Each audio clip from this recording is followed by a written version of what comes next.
Hello，我係 Yumi 啊。咁尋日9場賽事之後啦，原來發覺咧喺馬主群入邊啊，更加多特別嘢咧可以聽到噶。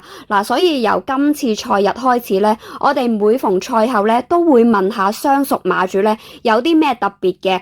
咁亦都咧好希望熟悉我哋嘅馬主咧都可以報料俾我哋聽啊。因為原來咧聽落去真係幾過癮噶。同埋咧令人哋了解到咧，原來做馬主知道嘅嘢咧，就未必係馬迷所想啊！好似今日咁啊，都有咧2-3件事咧，值得同大家講下噶，非常之有趣啊！Hello，我係 Yumi 啊，咁大家咧就記住要 subscribe 我哋嘅頻道啦，俾 like 同埋 share 俾你身邊嘅朋友啊！因為嚟緊咧，我哋就會加開賽馬同埋足球嘅短片啊！咁如果唔想 miss 咗當日 tips 嘅朋友咧，就記得要撳埋呢個鐘仔啦！第一單咧，以我哋所知咧，咁就有個馬主啊。其實咧佢都幾大賭下噶，即係咧佢本日落注咧，就算佢身邊啲朋友啲馬出賽咧，落飛咧分分鐘係多過佢朋友噶。咁呢位所謂嘅大賭馬主咧，其實咧近年幾咧，佢都有講到咧，就話其實自己賭少咗啊。咁我哋咧都有問佢，喂，你點解賭少咗嘅？因為佢賭少咗咧，即係點啊？慳翻啲錢啦，定係無心去賭呢？佢話根本咧而家真係非常之難賭啊！即係咧佢都有講啊，莫講話我哋馬主啊，即係知道某啲嘢嘅。你諗下，普羅馬迷乜都唔知嘅，更加之覺得難賭啊！咁我哋都明白嘅。其實咧好多馬迷咧都覺得，喂，而家啲馬好難賭喎。咁但係當然啦，好多朋友咧都係焗住要賭咁解嘅啫。咁但係咧，原來有啲馬主咧，佢都有講啊。原來咧喺馬主商房入邊咧，都流行緊好多唔同嘅風氣啊。佢話咧唔止1-2種啊。佢話甚至乎咧有啲馬主咧，佢可以講咧唔係做莊啊。因為佢話咧已經好多馬主咧開始咧就好似私底下對賭咁樣啊。咩叫私底下對賭咧？即係好似有啲朋友咧坐埋一齊睇波咁樣啦。即係而家咧，好似曼聯對曼城咁啦。咁呢位朋友咧就中意曼聯嘅，咁我就中意曼城嘅。咁你哋兩個咧就唔使去落注噶，互相比咪得咯。邊個贏咪邊個立咯。原來咧而家喺馬主商房咧都有好多馬主咧係反而中意玩呢啲咧對賭遊戲啊。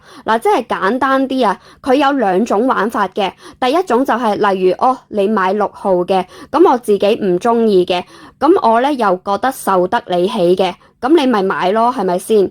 咁但係另外一方面啦，就係可能鬥早過終點啊，又有嘅喎。呢位馬主咧亦都有講啊，原來咧佢近年幾咧靠住潘頓報文咧，真係好過自己賭啊。因為點解咧？佢嘅意思就係咧，好多時咧，好似今季咁啊，潘頓報文開飛咧，有啲馬咧基本上都知道係 win 唔到咁滯嘅啦。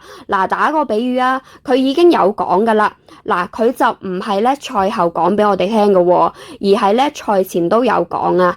咁當然啦，佢講嘅你信唔信係一件事啦。例如第一場嗰隻咧標致多多啊，講到明咧冇得 win 噶啦。跟住咧就係第2場嗰隻咧捷足奔馳啊。咁潘頓騎黎超星嗰一隻啦，爆完大冷不成咧，即係佢贏唔到啊。咁就爆咗個咧大冷腳啊。然後再出咧就跑尾二啦。好啦，跟住咧都有幾隻例子嘅。最重要嗰隻例子咧就係潘頓騎嗰一隻咧天下寵兒啊。不嬲咧喺沙田田泰安騎得好地地嘅，熱門都入位嘅。過嚟快活谷基本上佢都話明眼啊，過嚟都係輸馬多啊。喂，事實上佢講呢一番說話咧就並唔係賽後馬後炮喎。咁呢位馬主咧喺賽前咧都有講俾我哋聽噶啦。當然啦，好似我哋度馬咁樣啊。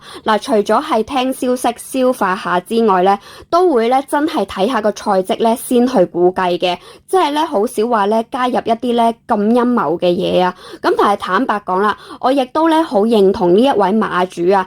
其實而家咧不能不放啲咧陰謀論咧喺賽馬嗰度啊。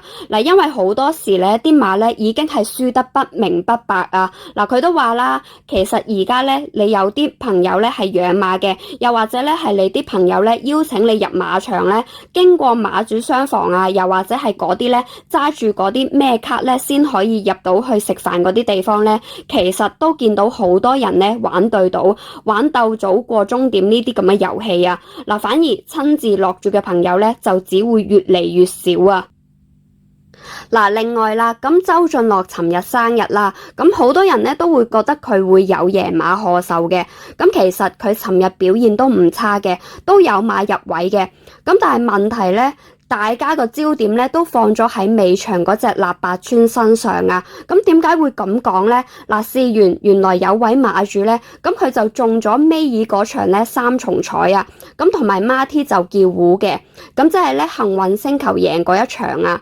咁因為咧幸運星球嗰一場馬咧，嗱雖然幸運星球咧就熱門贏啦，咁但係咧就爆咗隻冷腳手進咧就35倍腳啊！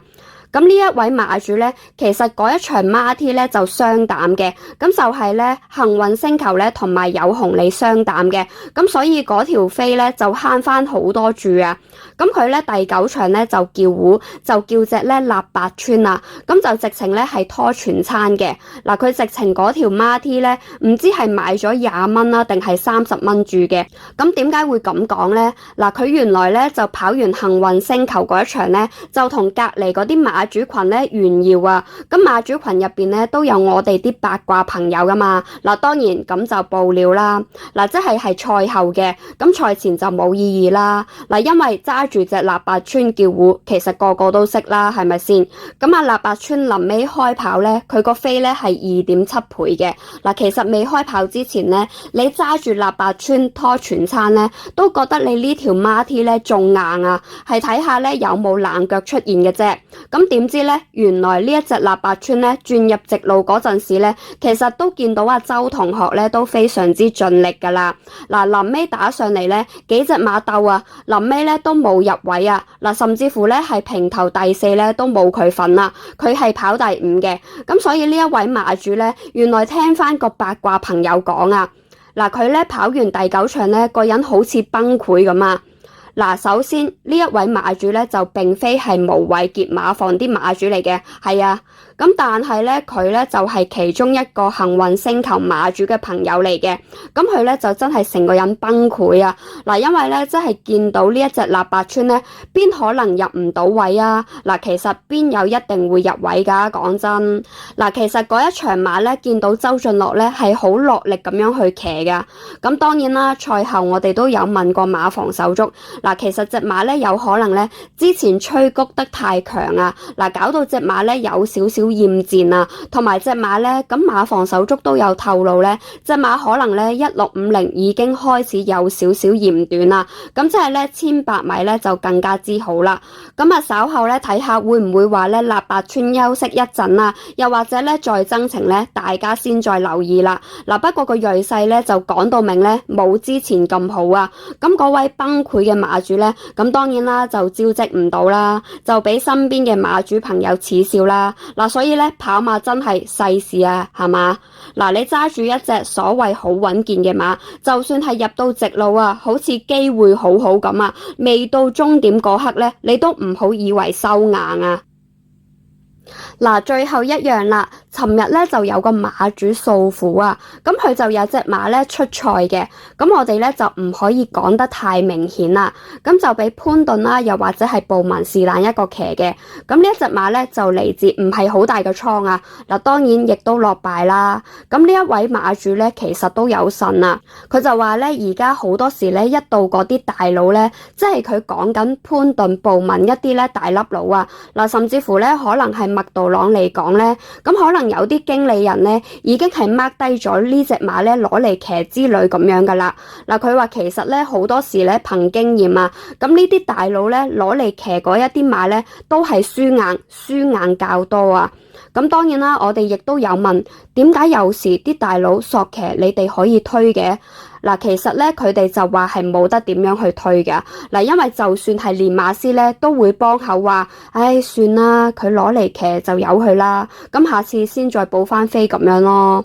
嗱，其實如果大家身邊有人係馬主咧，相信呢啲說話咧一定唔陌生噶啦。嗱，我哋咧都聽得唔少啊，尤其是係細倉啊，細倉咧好多時咧都大石砸死蟹啊。咁就例如假設性而家潘頓報文係可能直接問你攞嚟騎嘅，咁可能就話啊咩練馬師啊，我想攞呢一隻馬攞嚟騎喎，咁你唔通唔俾佢咩？嗱，因為點解啊？家家有求啊嘛，嗱，人哋求攞你隻馬嚟騎，你唔俾，下次如果你真係要補飛搶分，甚至乎可能爭取成績，你想阿潘頓報文幫你，咁就難啦。